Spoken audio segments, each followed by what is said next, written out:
When I introduce myself, do you want me to say my name or like, well, obviously say my name, but Yeah. like, do you also want me to like add on to that, like Yeah, what yeah, type of cancer I yeah. have? Yeah. So like it'd be Okay. like, okay, hi, I'm Hannah. I was diagnosed with this. Hi, I'm Hannah. I was diagnosed with osteosarcoma when I was 13 years old back in 2019, and I've had it for like 3 years now. Wow, okay. So you said how many times? I've had it 4 times, but I've it's like been kind of like a constant thing over the past 3 years. Wow, okay. So your life has to be different when you were diagnosed. So what was life like before your diagnosis and then after? How would you compare those? Oh, okay. It's totally different. So Yeah. beforehand, I was like always outside. I was with friends.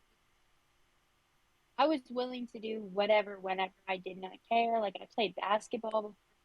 Never said I was good, but I still played. And then I got diagnosed in the summertime, so I was literally at summer camp when I started noticing like how badly my arm was hurting.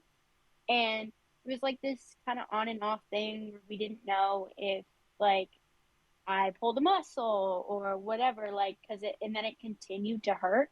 So it like, my life just kind of like flip flopped in like a matter of a day. And it was like for a month that it was like painful, but it was weird because it was like intermittent pain. So I would feel it sometimes, and then the next thing you know, I'd be doing like a handstand in the pool. And my mom was so confused. So we eventually, she took me to my pediatrician, where he like tried to examine it, but it was in my shoulder where I was feeling the most pain in my left shoulder. And I just like couldn't like let him fully examine it because I was so protective of it because it hurt. And so when he would try to examine it, um, I was just like, it wasn't very good. So then he referred me to a sports medicine doctor that it's like an offsite CCMC, which is Connecticut Children's. Mm-hmm. And her name was Dr. Nicole, I believe. And she examined it. And at this time, like it progressed to be like worse. So the things I was doing for the pediatrician to show him what I could and couldn't do, it got worse and I couldn't do like as much for Mm-hmm. this doctor. So she was like, okay, maybe we could do some physical therapy, like stretch your arm back out.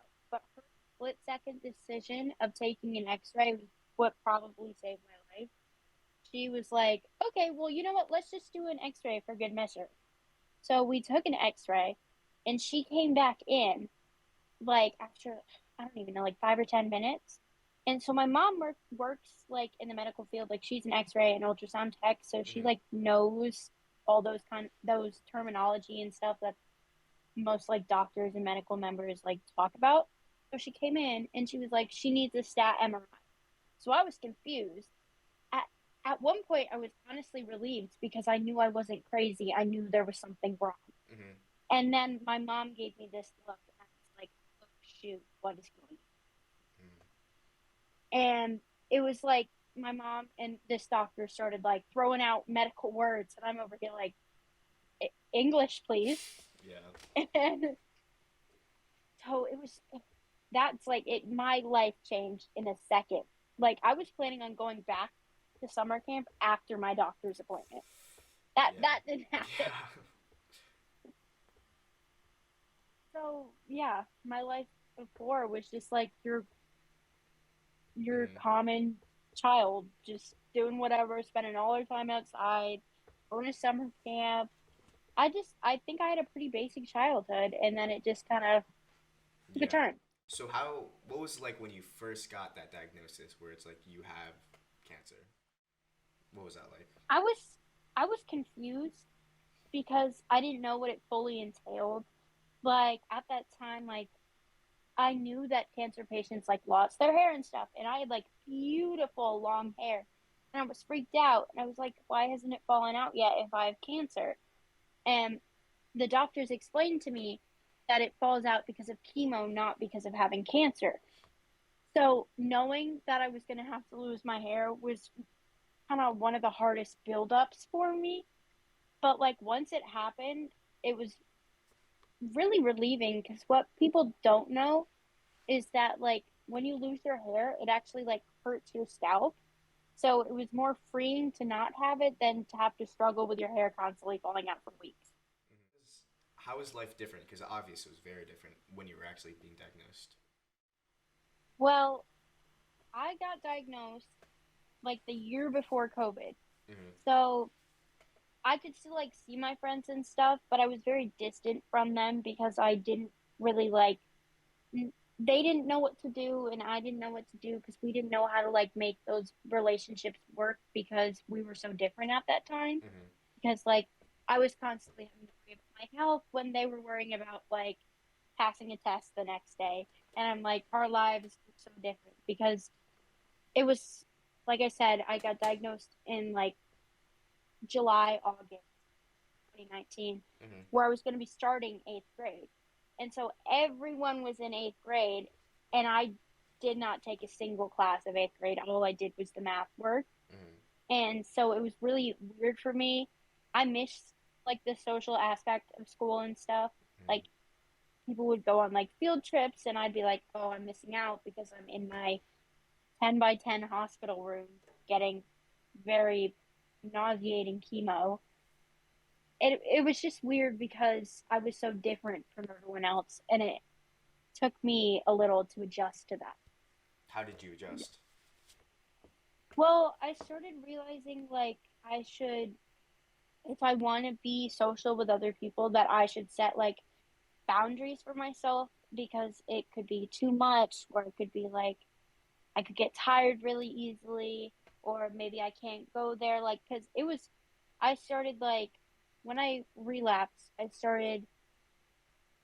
was like in the peak of COVID. So I couldn't do the things that like everyone was doing beforehand. Honestly, it was just it was really weird. I adjusted. I don't know. I think I just kind of adjusted how any human would. You just get used to it. Oh yeah, that makes sense. And then during COVID, that must have been more different. How was that? During COVID was a big switch because Mm-hmm. beforehand you could do like crafts in the playroom and you could go into the teen room and you could play games with other patients and you can interact with other patients and nurses. But during COVID, there was no playroom access, there was no teen room access. You literally had crafts delivered to your door instead of like weekly or daily craft time. And we also had like bingo nights, and that wasn't a thing anymore. And it was just weird because during my first year of just like being so challenged by my illness, that the crafts and everything and the social interactions with other patients at the hospital is what got me through those months. Mm-hmm.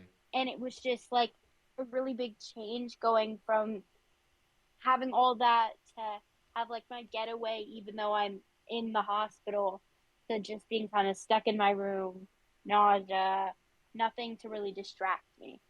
No, yeah. I think I remember when my brother first got diagnosed, I wasn't even able to see him for like the first like 3 months of his diagnosis because it was only strictly parents.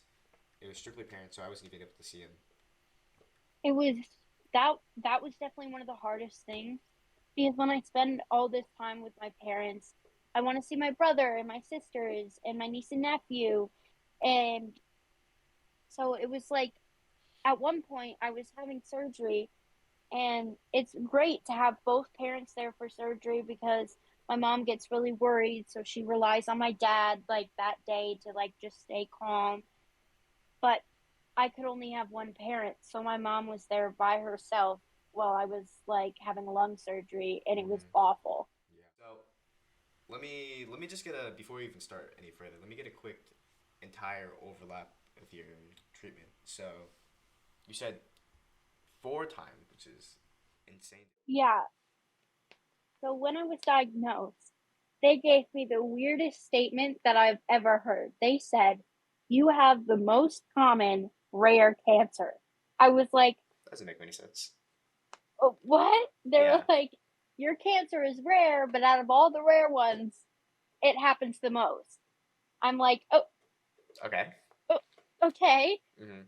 And so I started chemo like almost immediately. I think I had a biopsy on my shoulder to make sure that it was cancer, which it was, and not just to determine if it was cancer, to determine which one it was, because they knew that it was bone cancer because it started in my humerus and my left arm, but they weren't sure if it was going to be Ewing sarcoma or osteosarcoma, which ended up being osteo. And because the treatment plan changes depending on which one it is. Mm-hmm.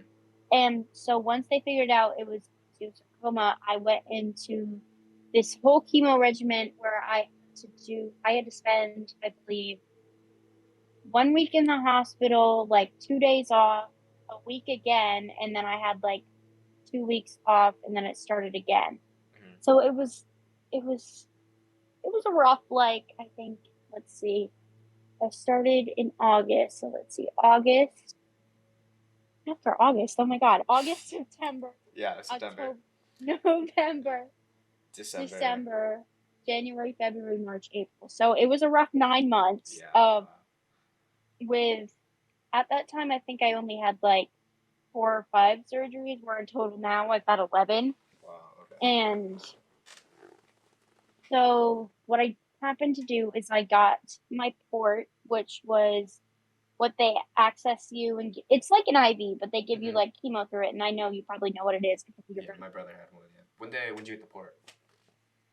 Um, so I have my biopsy on August 5th, Okay. and then August 11th, I got my port put in, and I started chemo that same day. And so I like woke up like, okay, here we are. And I still had my hair at the time because I hadn't started chemo yet. And I remember like going into the playroom and we were playing Uno, and I was like half asleep because I had no idea what was going on. Mm-hmm. And so after I got my port, I started chemo. And with this one, you have it for like, I think it was, you have, it's called methotrexate. You have it for like 4 straight days. And then you have to like get it all out of your system, or at least under a number. It was, and for, whoa, for Sorry. my body, it was really hard to clear it out of my system. So I had to stay there like an extra like 3 to 4 days. Mm-hmm. So it was it was exhausting because you never knew when you were going home, because it was all about whether your body cleared it out or not. And like sometimes I would miss out on things. Like say I had plans the next day and I had to cancel because I couldn't go home. And it was just really devastating and disappointing. And then we reached about, I believe, October, where they took my entire humerus bone out, and they used a cadaver bone, which is someone else's bone, which they gracefully donated. And I have that in there with a metal rod and a bunch of screws and stuff. Wow. And Okay. because my tumor was about like 6 inches long, it took up like most of the muscle. So they had to cut out a lot of muscle, including my rotator cuff. Okay. So that's why like I can't lift my arm any higher than this. Mm-hmm. And that's challenging, but like you get used to it. Yeah. There you notice when you go through these kind of things how much you can really take it, how much your body gets used to things. Crazy.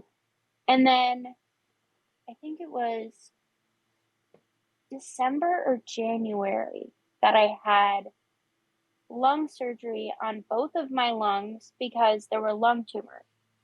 But at this point, my body was reacting so well to the chemo that my tumors were shrinking and that they were almost gone.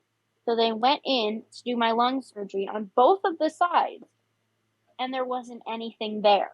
What? They were like, what just happened? Because that has never happened before. They were like, okay, we just did surgery and there's nothing in here. So I woke up and they were like, oh, so we didn't get anything out. And I was like, wait, what? They were like, there wasn't anything to get. And I was like, I just did lung Yeah, surgery for for nothing. that. And it happened on both sides. Yeesh. But they have to be sure. Mm-hmm. And one of the worst parts of lung surgery is you have a tube that's draining like the extra blood. And Mm-hmm. you have to get it like pulled out after a certain few days. And it's really hard to move because it's Yeesh. so painful. Yeesh.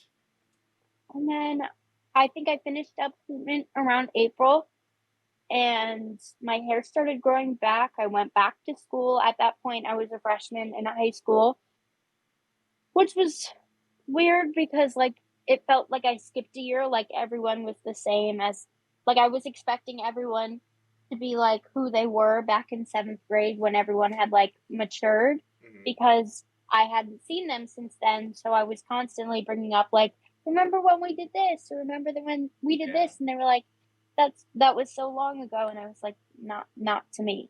Mm-hmm. How is it going into freshman year after like skipping an entire grade? It was weird because like I had pretty short hair at the time. So I think a majority of the school knew who I was. They still didn't know how to completely act around me. And it was just kind of like, I felt like kind of like the odd one out, but like I slowly started like making my way into like groups or like adjusting to where I was. And so I was good up until about like, say August. Yeah, August.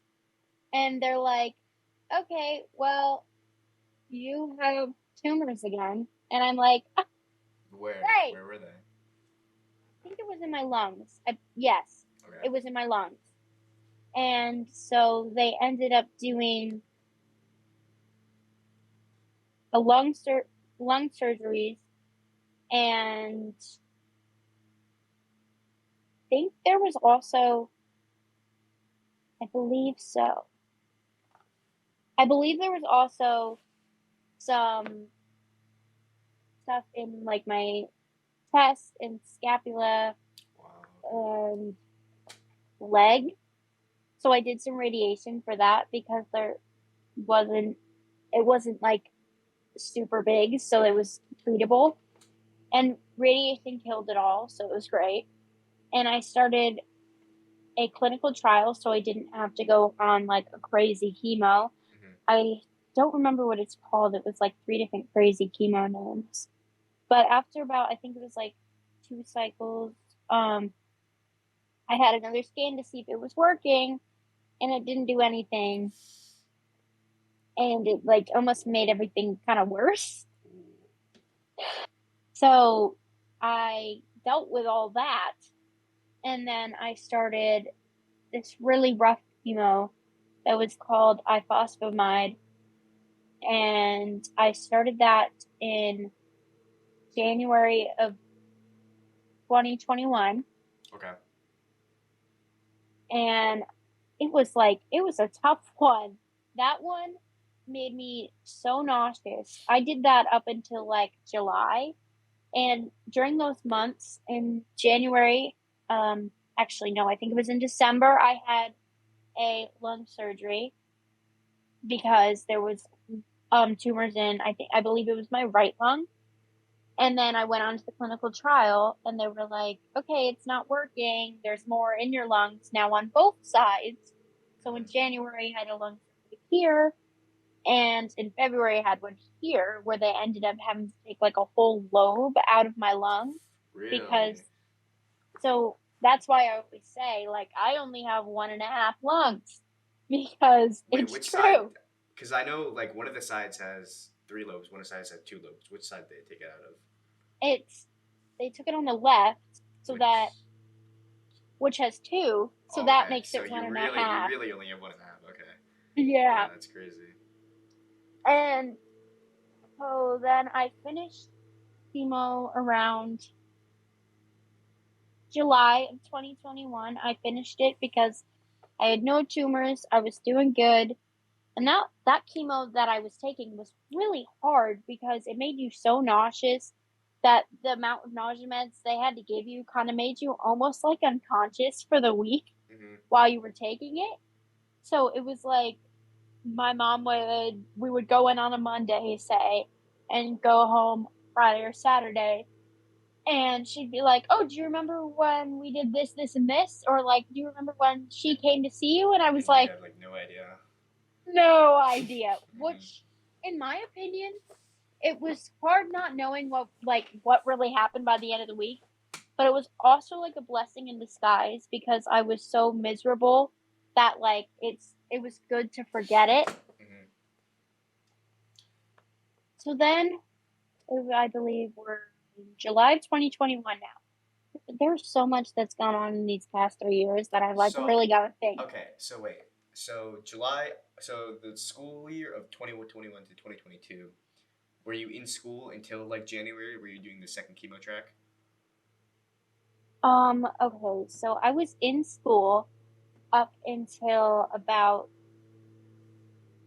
I started freshman year and I went in for like a month or two and then it went down. I'm trying to think. I remember at one point I haven't like completely left school. Like during that time, it was still COVID and there were still like hybrid schools. So Mhm. I chose to be fully online as opposed to in Okay. school and out of school, Mhm. which as much as people hated online school, it was kind of a blessing for me Yeah. because it meant I could still do school. Mhm. So like a week before I would start chemo, I would notify my teachers. I'd be like, okay, this is like, I have a chemo round next week. I'll probably see you guys in 2 weeks. And I would have like, would spend weekends doing missing work I had. It was really Really, your stressful. teachers gave you work? Like what? Like wow, with chemo? They excused me. They excused me from things that were unnecessary. Like they only made me do stuff that was necessary, Mhm. but it was still like it built up over the week and I'd have to do it at the end and it was kind of stressful, but like education's really important for Yeah, me, for so I sure. knew that I had to do it in order to get to where I want to be. And cuz I knew I didn't want to stay back because that was going to really upset me if I left all my friends are in a grade above me and I'm back because I Mhm. could do the work. So I was like, okay, well I've got to get it done. Was it like a lot of work or? It wasn't too bad. One of the hardest to understand is like without having any help is definitely math. Oh yeah. So I had to get a tutor and she was actually my supposed to be my math teacher in 8th grade. So I had her and I've still had her like like for the past 3 years she's been my math tutor no matter what class I'm in, Mhm. and she's great. She helps with so much. And another thing that is hard to do without help is learning a language. Yeah. So in 8th grade when I got diagnosed, I took about a year off of learning Spanish because I was like, I could not go through chemo treatment and learn Spanish right Mhm. now. So I just kind of picked up where I left off and just kept learning it once I resumed. Mhm. Your teachers reasonable about the work though? Like, Yeah, okay. definitely. Yeah, that's right. They they said like if you're feeling most of the times they would give me an option between which one I wanted to do, and they would always be clear with the directions. And I always said to them, it's like, look, I'm going in for chemo. If I'm excused from this, please let me know now so I don't have to worry about it in the future. And so I would come back with like, let's say like 13 assignments under missing work. But I Ooh. only had to do about like six. Okay. And so that was really helpful knowing that I could still like be able to learn, but only learn like what I needed to and not do extra work that just kind of like passes by the school year. Mhm. Because at Yeah. least for Spencer, I think Spencer, he got diagnosed is I think it was like junior year of like April. So it was like school was over for his junior year, and then senior year he like didn't even go to school. But he only Mm. ended up taking one English class because he had enough credits to graduate, but you need 4 years of English to graduate. So he just took an online English class, and was able to graduate. So we were really lucky with that. Yeah. School is definitely a challenge with anyone with like a critical illness because it's hard to balance regular life, medical life, and school life Yeah, I bet. and social life. It's like it's hard to juggle, but once you like get your rhythm going and once you get like a handle on things, it's easy to tell what you can do. You set boundaries for yourself and you like figure out what's most important to Mm-hmm. you, then you can get it done. So where were we for you? We were like April or like January of 2021 when you were in this fast track chemo. Yeah, so I've made like a really confusing timeline Yeah, because I like I think remember. we I think I might have to do some editing here, but it's all right. It's not a big deal. It's okay. It's I all can right. like make a timeline and send it to you if you No, want I to. got it. I got it. Don't worry about it. Okay. So January to July, I was on ifosfamide, and I took in 2021, and I took a few months break, and I was doing great. I was like, okay, we're getting back into the swing of things. I started sophomore year, and I was doing really good. Like my grades were good, my health was good, my social life was good. Just all in general, I was just like chilling, to be honest. And then it came time for the 3 month scans. And I was like, what's going to happen now? Mm-hmm. But it was surprising because they were like, oh, yeah, you're all clear. And I was like, you're joking, right?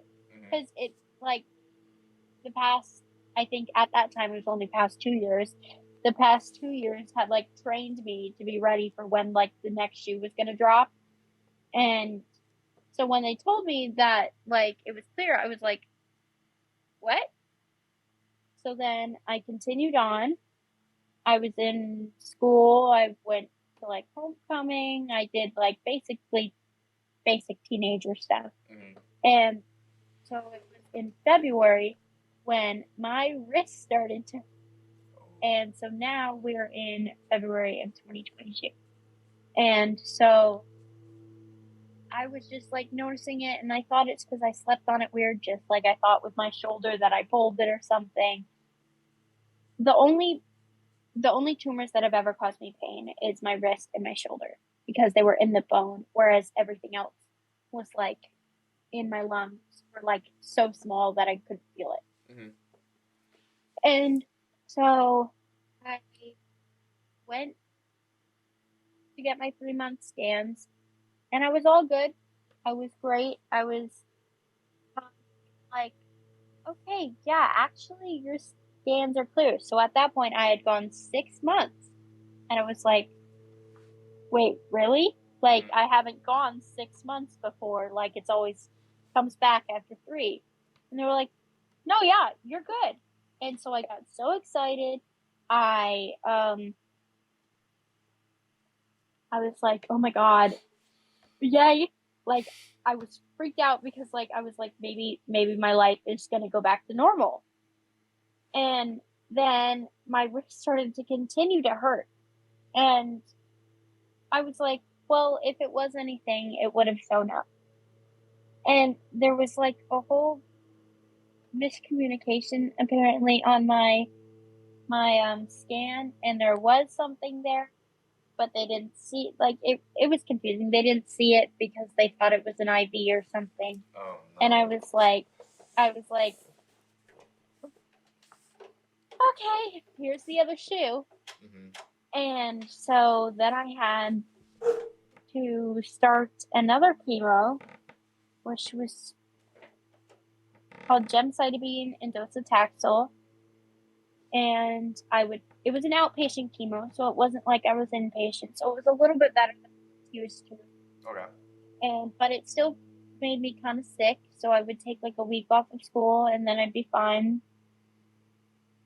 But it made me lose my hair. Like my hair was down to here and then it Oh made me lose it. no. And I was like, oh gosh, Mm-hmm. every time I start to grow good. It's gone. Mhm. And so it was just like very, it was very like, what? Again? Mhm. And then It this just, is it number. shocks. Is this number 2 or 3? That's number four. That's number 4. Because, because Wait. once you take, once you take a tumor out, Mhm. um, you're like, remember when I was talking about the clinical trial that I did Mhm. and it didn't. Yeah. So that first surgery that I had, that made me like cancer free because they took the tumor out, so there technically was no evidence of disease. Okay. So that would be two. But then I relapsed, so that's three. And I phosphomide up until July. And then this February, It the was wrist thing 4. came, and that's four. Wow. Okay. And like, what was the most unexpected part of your treatment? Unexpected was definitely how well I did because prior to having cancer, my parents were extremely worried on how I was going to do once they found out. Because prior to having cancer, I would like freak out at the doctor's office if I was getting shots, freak out if I even got like the flu shot or someone ripped a band aid off of me. Mhm. They were like, okay, how well is she going to do with this? And I guess they said I exceeded all of their expectations because I took everything like a champ. Um, they were very scared on how I was going to do getting my port access because they use needles. And they were like, oh, goodness. But I did really well. Um, Another very difficult part was definitely the nausea. It wasn't even the nausea while I was there, like in the hospital, because they had the right things for me. Like they had where I could get it in IV where it works better. But at home, you have to do it through pills. And it's just hard to, like, it's hard to be in your own room wanting to be out like with everybody else, but feeling like you're gonna throw up every second. Mhm. Yeah. And if you were to give advice to other kids going through similar things you did, what would you say? I would say I know it's scary right now, but you don't know what the future holds. So take it all in and like reach out to those you love and just be present because it's what allows you to really live in Okay, yeah, I think that's great. I think I feel like that pretty much wraps it up, right? We talked before, during, after, future goals, like general questions about your entire treatment. Uh, hmm. I think we're good. Do you have anything to say? I think we're good. Of All right. Well, thank you, Hannah. You've been an course. incredible. What do you call someone who like gets on a podcast? What do I call you? Yes. No, yeah, okay. No, guest is the word. You've been an incredible guest. Uh, I had a really fun time at camp. It was really fun. I wouldn't say really fun, but no, it was an experience. So I uh, I wish you well in your endeavors to become a teacher. I wish you well with your business of podcasting. Thank you. Thank you very much. I don't even think those are the right words for it, but we're gonna go with It's all it. right. We're gonna go with it. Yeah.